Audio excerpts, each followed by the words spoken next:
What have I been up to? God, I'm being held accountable for so many things.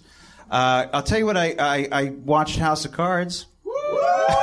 That was fun. Are you, okay, let's talk about that. Well, I don't know. I can't say anything about it. I watched last season. The last season ended with him, like, going jogging and turning off his Walkman or something. I had no recollection of what happened in the last season. It was just sort following of like, it, and but it was fun. It was fun. Yeah. And it helps, it just helps you plan. It's going to sound awful. But anyway, it helps you plan your own murders because you see how he plans it. In case you haven't seen it, he kills a couple people. Here's what I didn't get. Actually, one of the things I didn't get about it, but I just don't get in life, and you kind of alluded to this earlier. Like, how much is too much?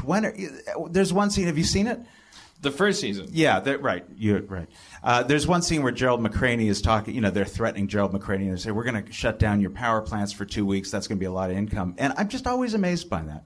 I used to talk to Ron Howard about that when we did Arrested the first time. And I said, if I had directed Cocoon, that would have been it. I would have been like, walking into restaurants and saying, Mitchell Hurwitz, director of Cocoon. I certainly wouldn't be just out there doing another one every year. What do you say? I'm not sure. I don't understand what you're saying. Well, I'm just saying that ruthless ambition. I don't know. Maybe it's just in all of us, and it just gets. Why these powerful men continue to play power games? Yeah, is that what you're saying? Yeah, I guess that so. always confuses the hell out of me. Why does Rupert Murdoch continue to care? I think, why? What could it possibly? Because they're competitive people, and it's all about winning. They're not used to being second in anything. Like Carnegie and Rockefeller and those guys, like they resent that someone has more money than them. Like they're not measuring things in terms of like a quarter.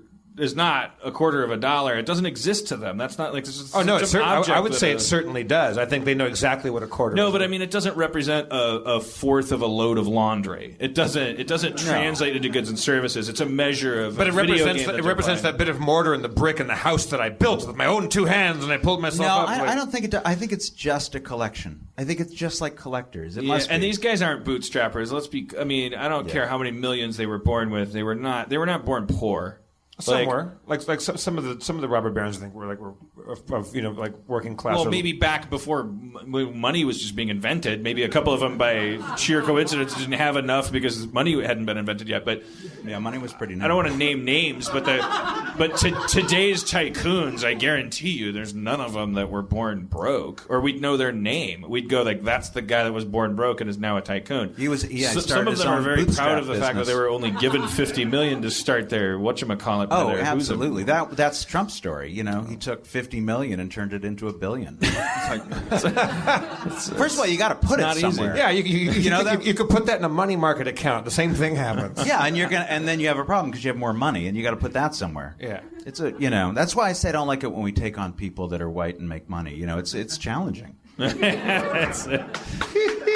Thank you. Oh, nice. Yeah. Like there's someone wealthy. Have you guys ever hung?